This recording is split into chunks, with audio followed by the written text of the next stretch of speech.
Hi, and welcome along to the All Guns Blazing podcast with my man DT. How are you doing? How is your heart rate as it cooled down after the other night? Wow. Made it through, and now even we know our fate. Yes. In the next round. And wow, you know, before we get to our fate, let's talk about the other night. Yeah. Wow. Well, I'll tell you one thing, Robbie. It's put a different, light onto this podcast because I already know the questions that would have been getting thrown at me from you. So I'm like, whoo, mate. I think the best way of describing that performance was Arsenal-like. You know, every team has certain performances that resemble them as a club. Spurs are known as Spursy because they bottle things. You know, we just have the most heart-racing, heart-wrenching, roller coaster, like absolute, just insane.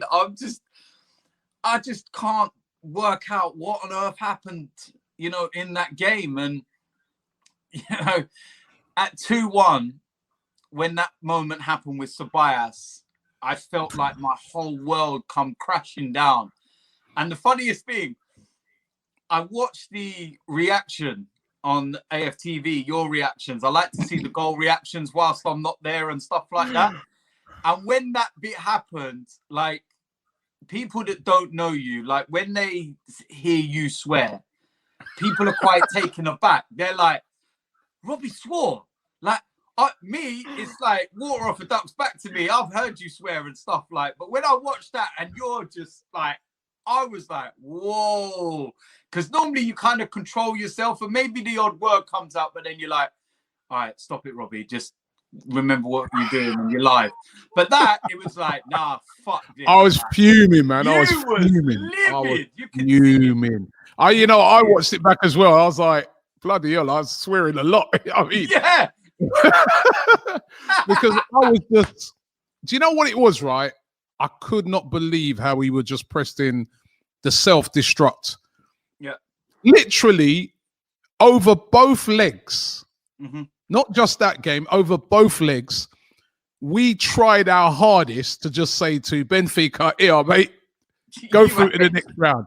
Have this one on us. When I look at it, I'm like, the first leg wasn't really much going on in the game, but we're the team missing the chances. We're the team.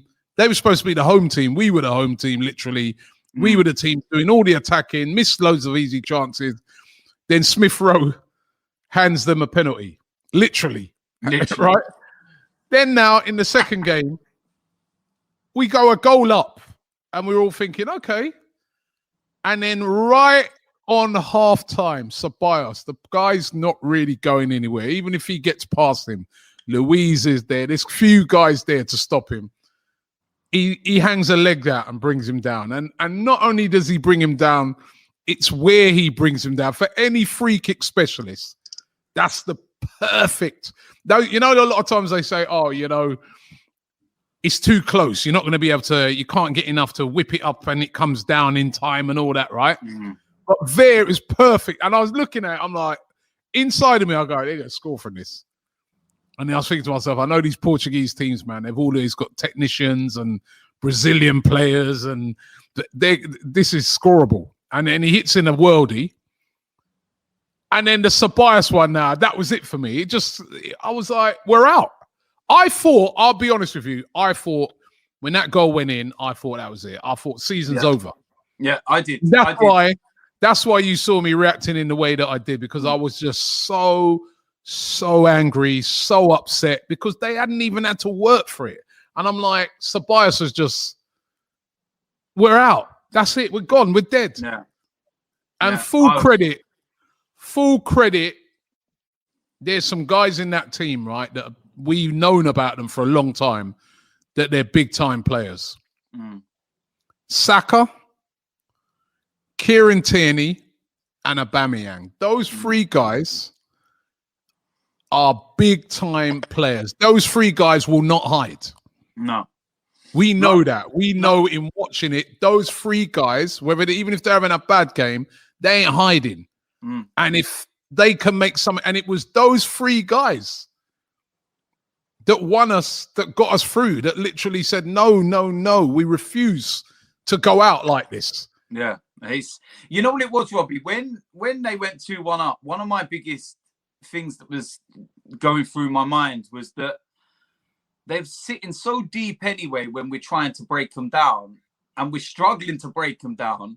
How on earth do we expect to break them down twice in 20 minutes when we struggled for a game and a half? Yeah. You know, they're now not going to play a high line because they don't need to. They don't need to push forward. They can sit deep now. They can invite pressure. And we've got to try and find the pockets of spaces. We've not done that in a game and a half. How?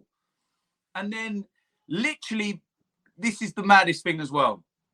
And I know I'm not the only Arsenal fan that was thinking this, but we hadn't even digested them going 2-1 ahead, and we saw Willian coming on. I was sitting there at home in front of my thing. Now, this is the funniest thing. I got my kids next to me, right? My 5-year-old, little Jensen, everyone knows him. He comes to all the games. He's mad. I'm looking at him and saying, it's like I've got an adult next to me. And I'm like, what's he doing? Why is he putting Willian on? What is he doing? And my boys was looking at me like, I don't know, Dad. Like, I don't know. And I'm like, I'm just, I don't know what to say. Normally, when I'm in the watch-alongs, I've got you, because it's as though you can affect what's going on there. How many times there been a VAR decision, and I'm turning around and going, Robbie, look. He's touched his hand or he's done this, and you'll look at me like, what am I meant to do? What do you want me to do? Ring him up at Stockley Park and say, yo, do me a favour, I'll give that. Do you know what I mean? But it's like the emotions of everything. My emotions were everywhere, man. When he brought Willian on, right, I'm like, nah, you know what? He actually wants to get sacked. Seriously, I'm like, and then I've been like, what is it? For a lot of games, right? I've been saying, every time Willian comes on, right? I've been saying things like, well, you know what? Maybe today's going to be the day. So like Pippa goes to me, yeah, I bet you're going to say that maybe today's going to be the day that Willian, and I said, no, I'm not even saying that today. I'm not saying that. I go, I'm thinking to myself, Arteta wants out. What's he doing? What's he doing bringing Willian on? But actually, to be fair to Willian, you know, he brought a little bit of energy on that left-hand side. Hey, and do you know the funniest thing? Willian's got more assists this season than Ziyech. Yeah,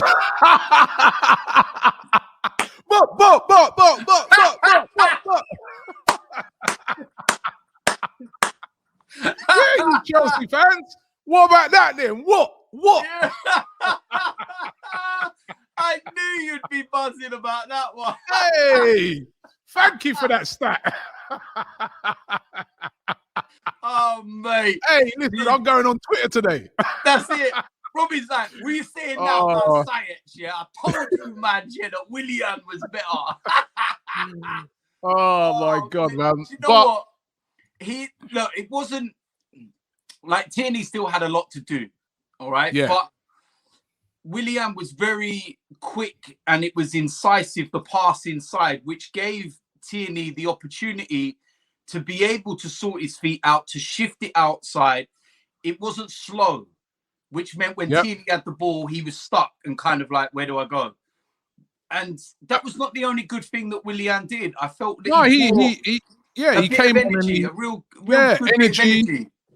He was progressive, and you know, I was arguing with a big argument with Mo.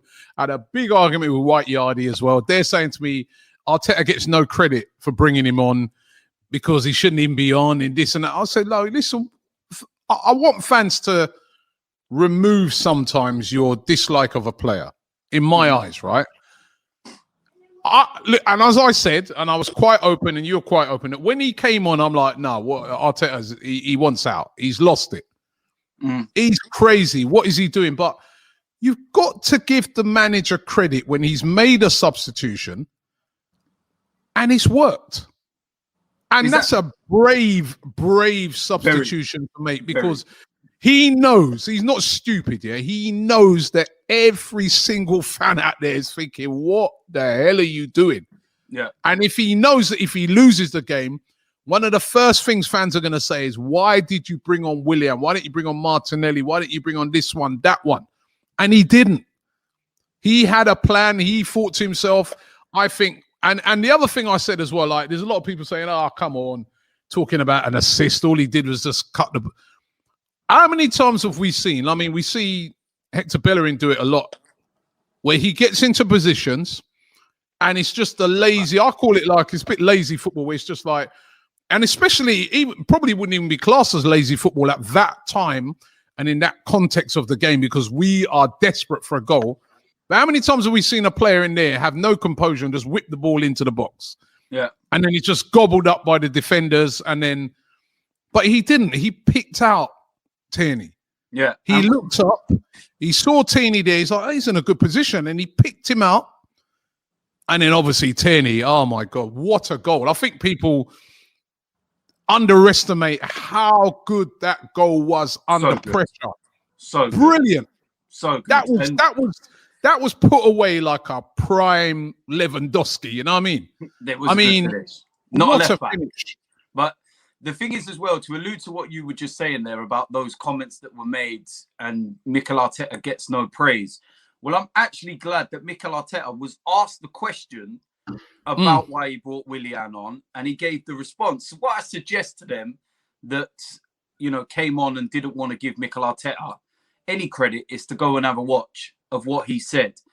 And the question was, why did you bring Willian on and not Pepe or Martinelli?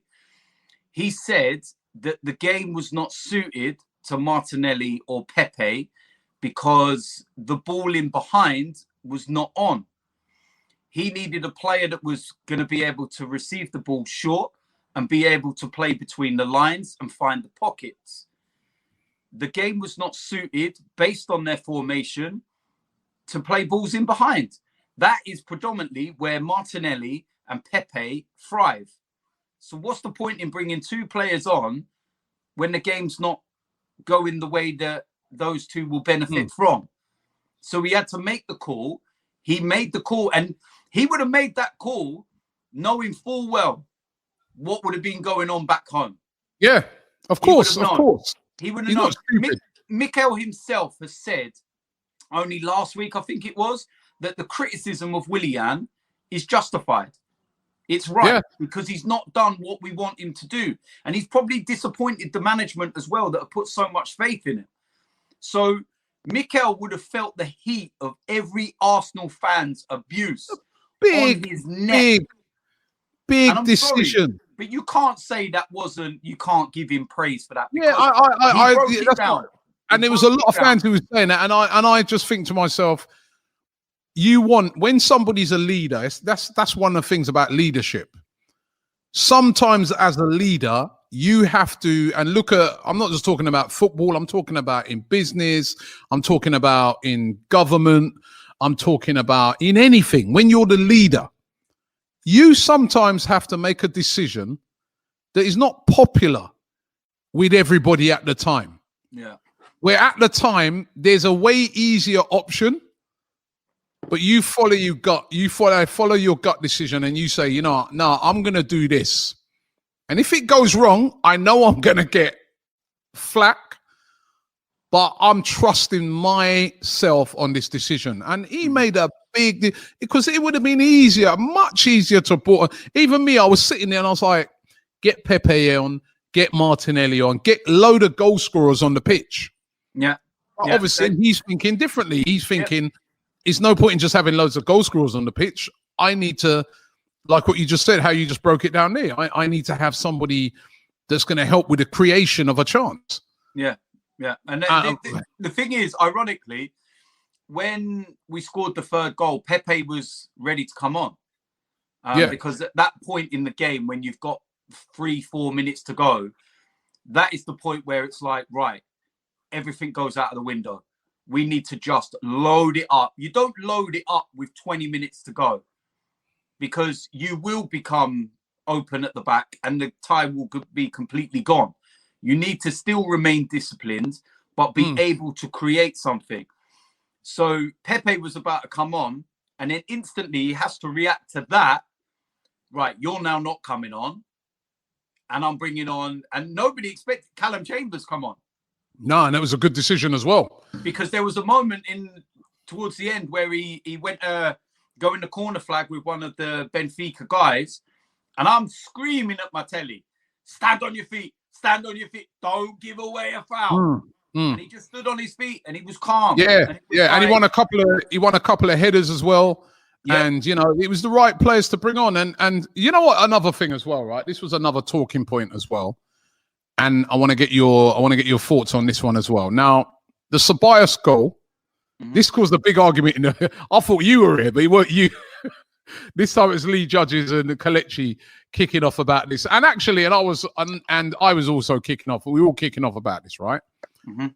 Now, the Leno, Lee Judges felt that Leno was also very much at fault at the game because he just kind of came running out. Then when he came running out, he just stopped and let their player go past him. Now, I was in agreement with Kelechi here, where number one, it's very difficult for Leno because the ball, he's expecting Ceballos to head it back the other way. Ceballos backheaders it like he's heading it to him. He all of a sudden then has to panic, run off his line, realizes he's not going to get there. But you know what? He did something, and I don't know, a lot of people ain't really picked up on it. And this is where I think he learned. And you got to learn by mistakes. He didn't bring the man down. He literally said to himself, you know what? If I try and go in here, I'm going to get sent off and they'll get a penalty anyway. So he just sort of went like that. And the player went in and scored. But you know what? That there might have again helped us. Because if he would have been sent off and we were down to 10 men, we would have had no chance of coming back in that game. No. And that's why I think he learnt from that time when he got sent off the other day, when he came out and he just stupidly handled that ball. Do you know what? The funny thing, I see a couple of incidents in the watch along, and it was like I was still there. First of all, when one of the goals went in, everything started to shake, and I realised it was Ty stamping his feet. And I was like, that's like me. We all know about me doing the old stamp of the feet and everything. We were Rocky memes coming back. Yeah, and the only thing missing is the Michael Jackson kick. That's the only thing missing. And then obviously Judges, I see him having the argument, and then, that's how bad enough. And he stormed off, and I was like, yes, the DT name lives on. They're just like, they're doing it for me. It's like, but no, in all seriousness, look, listen, emotions run high when games are going on at that, and especially in a game like that. Look, Lee's a very emotional guy, and I've got all the time in the world for Judges, and I think that he's a very passionate Arsenal fan. But I do feel in this instant he was wrong in what he said. He got it wrong. I feel that Leno's position is not ready to be sprinting out to clear a ball. It's to receive a headed pass back. He's then had to go to try and retrieve the mistake, realized at that point, I'm not going to get it now. What do? Wipe him out, red cards, or do I let him go and give the team 25 minutes or so to try and turn this around? You know, hindsight's a wonderful thing. I bet you any money, Jens Lehmann wished he'd let the Barcelona player go through, Samuel Eto'o, in the 2006 Champions League final. 100%. Listen, you take out the guy if there's like 5 minutes left. You take him out. Yeah. But like you said, there's still a lot of the game left. This is why sometimes when people give away dumb red cards and get themselves sent off and there's still ages of the game left, I'm like, yo, are you what? You know what I mean? Even like you'll see players are on a yellow card sometimes and then they lunge in for another tackle and there's ages of the game left. You're like, yo, you know what I mean? Just even if that player runs through and scores, you've got ages to get it back. Yeah, you know, so that's what I mean. The thing is, when I watched the highlights back, I watched that incident again and I watched Leno, and even once the player went past him, Leno immediately put his hands up to say, I'm not challenging him. I'm letting him go. Yeah. So he's learned in that respect. And he's, look, the mistake is down to Danny Ceballos. He knows that. He had a nightmare. He had a nightmare. Arteta even said that he was glad that we won the game because it might have affected him. You know what I mean? Do you know what? Something like that could, because we spoke about this on the fan cam afterwards, and we said that, I dread to think some of the abuse that he would have got. And sadly, I don't, mean to say this, right, in a certain respect, but with everything that's been going on lately, I think if Ceballos was a black player and he did that, oh my dear God. Yeah. We know what would have come. Yeah. We know. Yeah. There probably would have still been racist abuse in terms of his, where he's from and stuff like that. But it's just like, listen, he didn't. It was out of character. Yeah, I was when he done that, I was like, just F off. I was fuming. I was fuming when he did that. But I'm not going to go and start tweeting the man or go into his inbox on Instagram and telling him to F off back to Spain and get back to Madrid. You're this and that. Because the one thing about Ceballos, is that he does come across as a guy that's very, very passionate about his football. And he really does plays with his heart on his sleeve, doesn't he? Yeah, he does. And the one thing that you give the guy credit for in a year and a half at Arsenal is that he's took a lot on board about the club, and he's invested, himself within the culture of Arsenal. So, look, let's just, be very thankful that we don't need to speak about that too much. Yeah, and we can like Lee Judges did actually say in his fan cam. You know, what I mean, he owes Saka and Estrella. You know what I mean? Mate, not just one. Not just one. Couple of cases of Estrella. Mate, cases. Of course. Just like the song, man. Just like the song. And Saka, wow, what a player. What a player. Mate. I mean, I picked out, I was looking at some of the young players in the Premier. You know what, to be fair, we got some very good young players in the Premier League, but the three that really come to mind this season are three brilliant young players, right? Foden, obviously, Saka, and one that we'll be facing on Sunday, Barnes at Leicester as well. And a very good season. He doesn't sometimes get the mentions, maybe because of Leicester, but he's right up there as well. But Saka, wow, under pressure, he's as cool as a cucumber. He's 19. 19, man. What were you doing when you were 19? Did you have that sort of composure at 19? At 19, I was on holiday somewhere. I shouldn't have asked that question.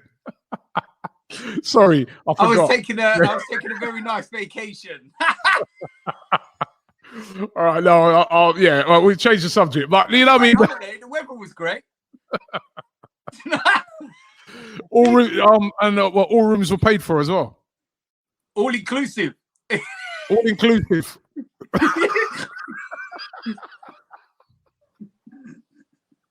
All inclusive. What, did you have a pool as well? We had a gym. A gym. Yeah. This place sounds all right. We had like an indoor cage football pitch. We had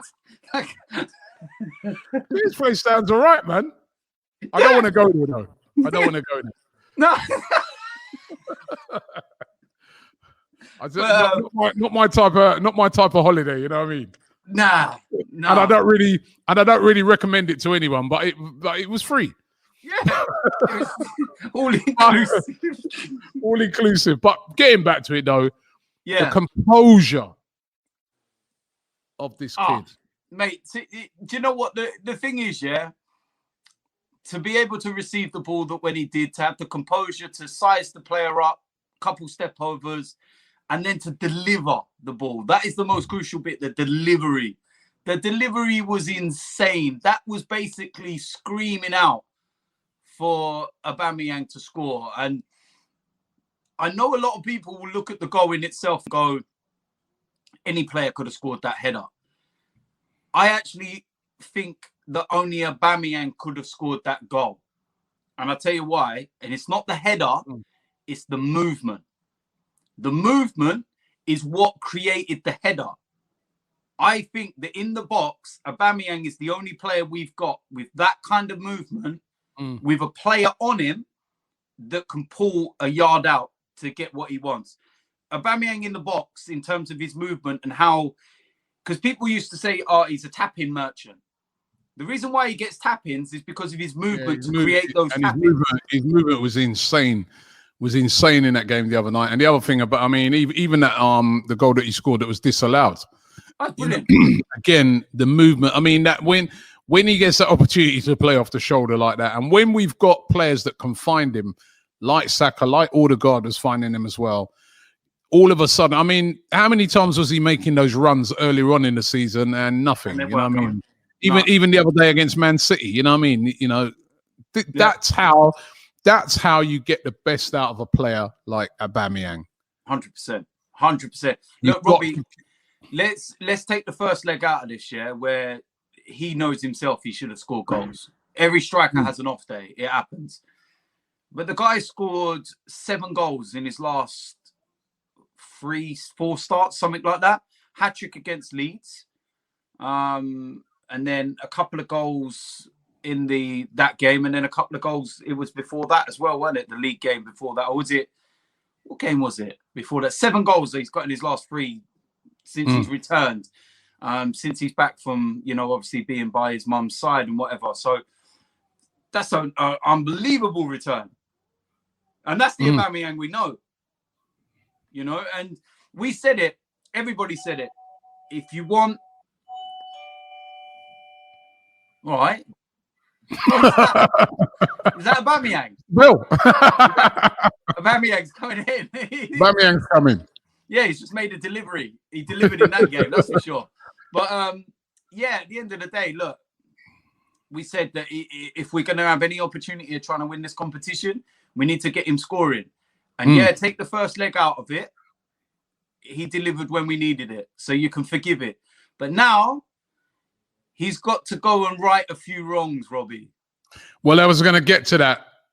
This now is the chance for revenge. You know what? I was actually listening to the draw. I was driving in my car and I'm listening to the draw and I'm like, as teams are starting to emerge out, and I'm like, we missed out on that team. We missed out on that team. And then I said to myself, I wouldn't mind Olympiacos, When they got drawn out, I was like, because they got drawn out first, I was like, that wouldn't be bad. Because even though they're a decent team, I mean, I think I was looking at the record against them and we played 10 times. It's like 5 each in wins.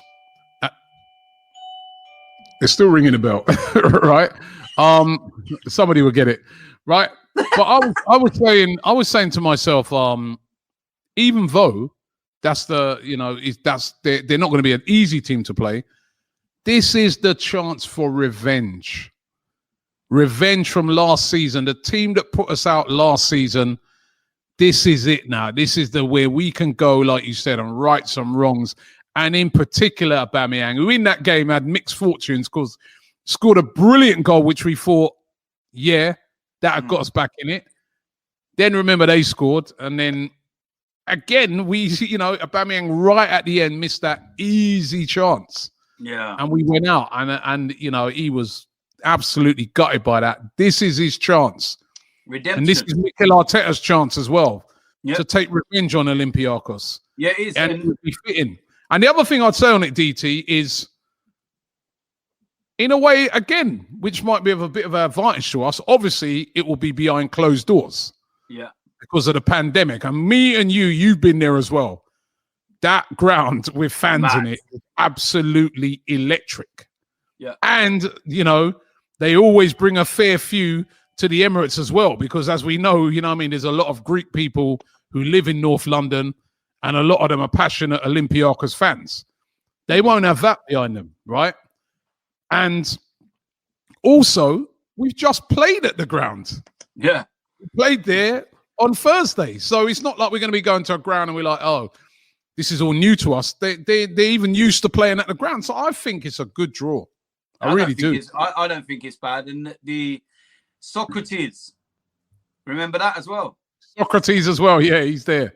Yeah, so Socrates. But I watched their game, and it was a very late goal on Thursday that actually got them through. They scraped through by the skin of their teeth again. And I look at the two legs last season. We shouldn't have lost that. We had so many chances to win that game, especially out in Greece. We had so many chances to win that and be well out of sight. And that was with fans in the stadium. Yeah. When it was tough. And then, everything went wrong in that. It's a similar, it's like facing a similar type of team like Benfica, isn't it? Same, a team that's got lots and lots of European pedigree, a team that's used to, playing in the Champions League, but never really get far. But a team that is always going to have some good players. Yeah. And if you're not on it, can knock you out. But I'm happy with the draw. I'm happy with the draw. When you look at some of the other teams you could have got, Manchester United, drawing AC Milan, that's the team I didn't want. I didn't want to get any of the other English teams as well, like Man United or Tottenham. I think Olympiacos gives us a great chance to progress. It won't be easy. There's unfinished business, but come on. Yeah. I'm not crying about that draw. No, I'm not. Ideally, I wouldn't have minded Mulder because we've already played them in the group stages and they weren't a great side. But that's the crazy thing. That's the crazy thing. Sorry to cut you. That's the crazy thing that both the teams from our group have progressed so far. Yeah. Everyone said it was an easy group. And Mulder have drawn Grenada in the next round. Now, I'll tell you something, they had a brilliant result. Not at Napoli, didn't they? Yeah. So that was a brilliant result. And they definitely can't be taken lightly. But they're two sides that would have probably looked at it and said, they're the ones that they would have wanted to play. And I don't think Spurs have got an easy trip, They're not. Listen, remember we went out there in the Champions League? Yeah. I remember the snipers on the roof. Remember that? Oh, no. That was, you're on about Red Star. Red Star. Belgrade. The one where Tottenham are going, that was the one where it was the very match day 1 of the Champions League. And Wenger went and made loads of changes for it. And we were like, what are you doing? And then I went mad at the end because we lost. Nice to eat, but and Zagreb, again, they're a decent beautiful city.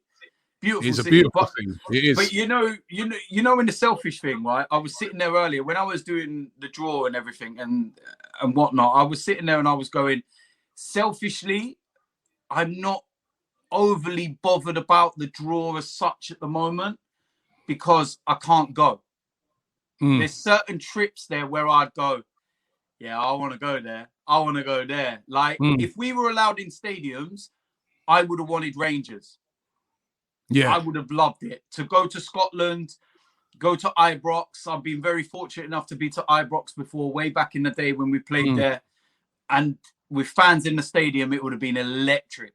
So in a selfish way, But whilst there's no fans... I thought you'd have wanted to go Shakhtar. Ukraine, nice bit of remember the last time we was over there? What was it, -19 or something? Bruv.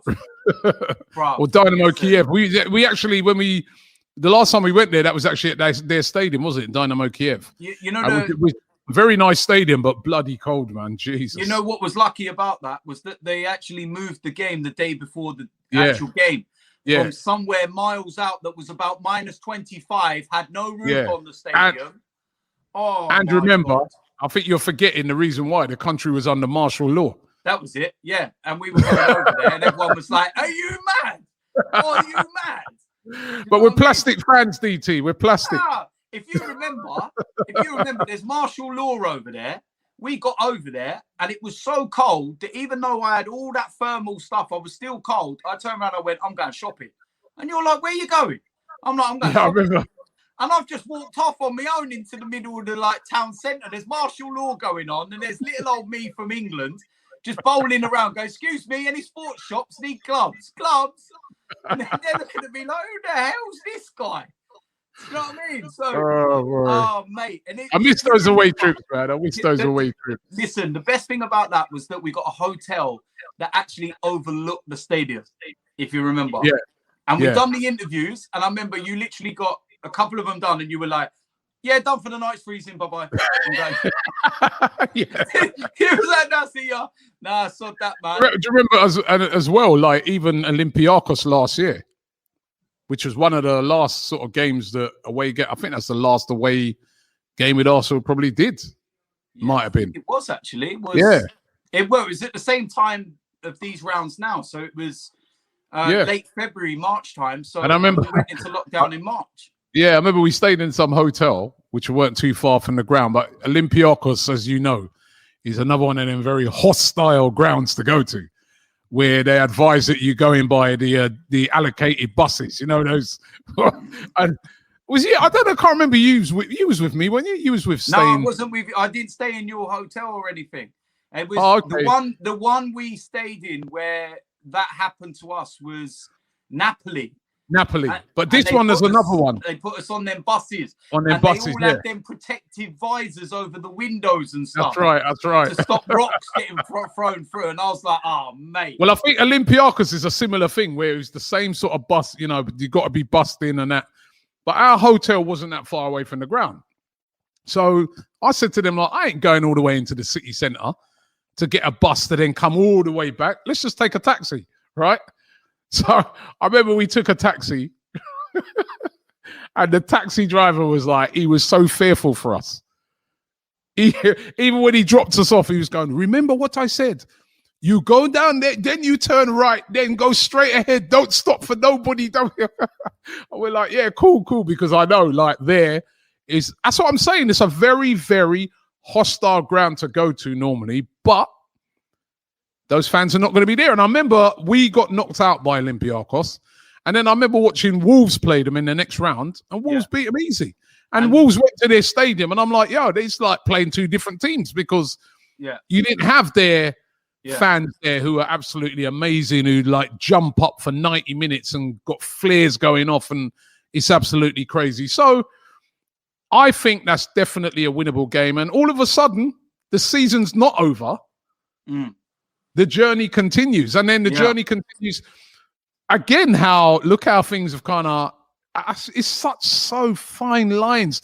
Look how it's kind of fallen. We're playing Leicester at the weekend, who last weekend I would have been like, yo, no chance. Now all of a sudden they've gone out to the same Dynamo Zagreb, right?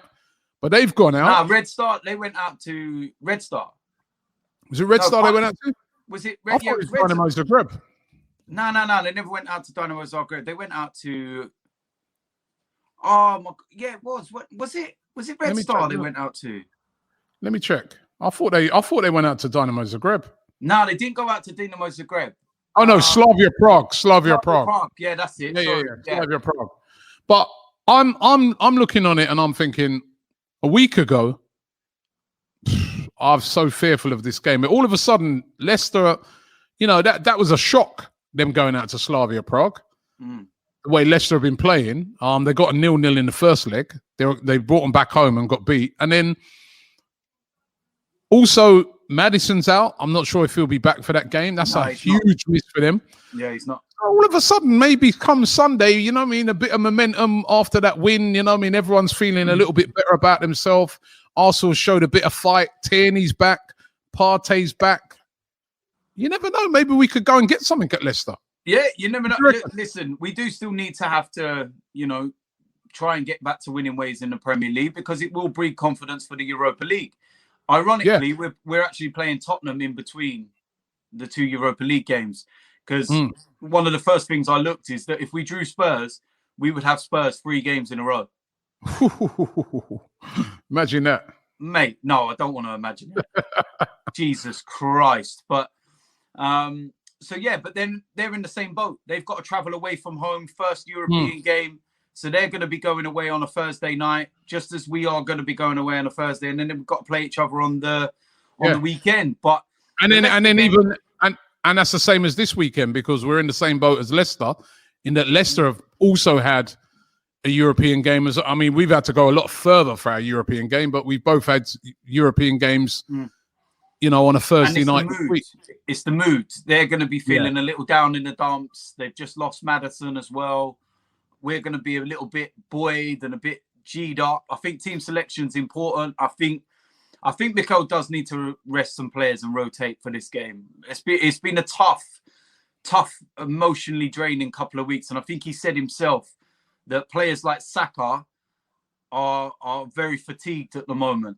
And the last thing we want is to push Saka a little bit more and we lose him. I'd like to see Martinelli come in.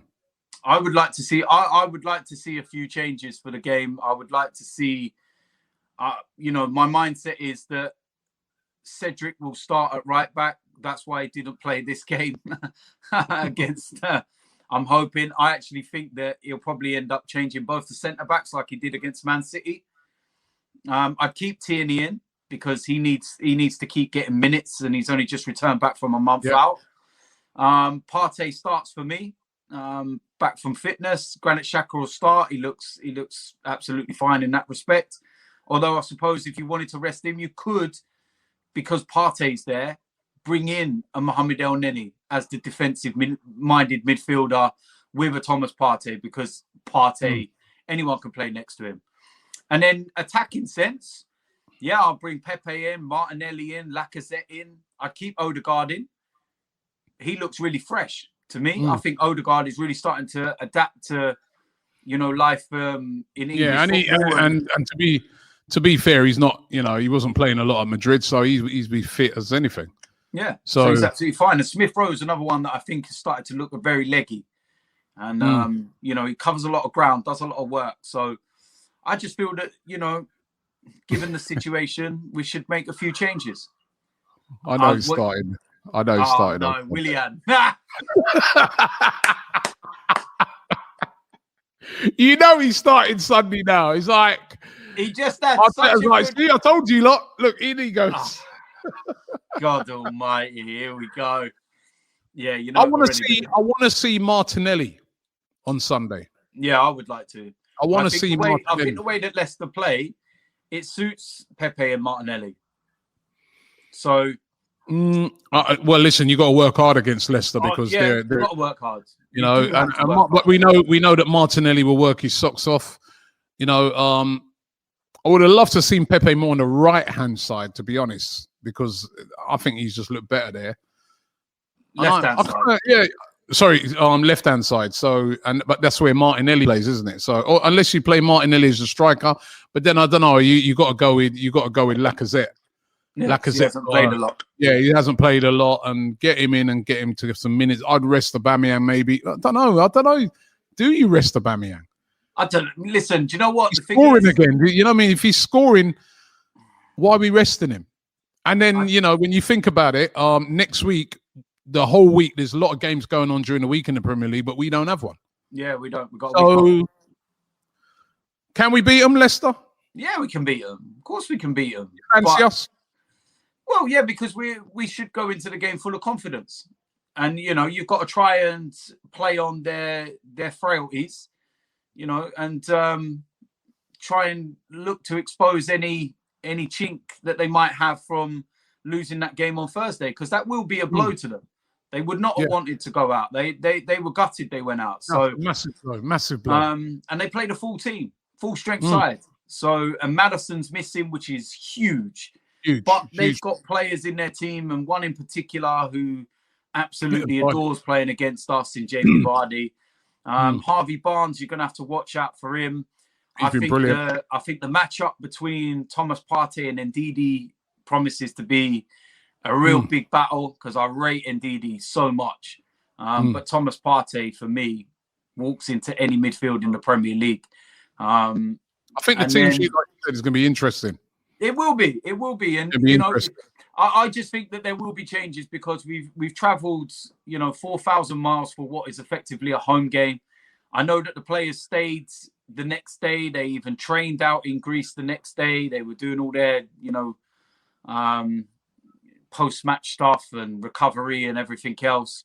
So they'll probably ended up getting back late Friday, something like that. There'll be a light session Saturday.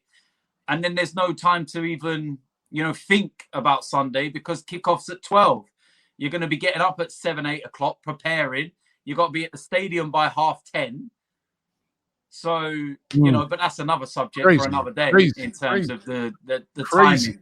I said it to you. Why did not the moment that the Premier League and Sky and everybody realised that Arsenal were put in a situation they were in with not being able to play at the Emirates and everything else, they not go, look, listen, we need to take stock of this, move the game to a Monday. There's no games in midweek next week for them. Let them go on Monday. And then, you can televise it then, whatever it might be. But have some consideration for the teams. And I remember it was Jurgen Klopp a while ago that was going mad about the lunchtime kickoffs for teams that play in Europe. And he's fully justified with that. Because how can you justify us going 4,000 miles all the way to Greece on a Thursday and then putting us on at 12 o'clock in the afternoon on a Sunday? Come on, man. Have a bit of consideration. So I've got an excuse now if we lose. Well, listen, DT, thanks very much, mate. It's been a pleasure as always. It's as I said, small margins, man. We got a smile on our face today. It was could have been a completely different podcast, but they showed a lot of fight. They showed a lot of heart. You got to give Arsenal that, and fully deserved the win. And that's what good teams, and that's what big teams do. When your backs are against the wall, you find a way to retrieve it, and they did that. So credit to Mikel Arteta, credit to the team. It's Olympiacos in the next round, Leicester this weekend. Come on, you Gunners. But smiles on faces at least till Sunday. Thanks, DT.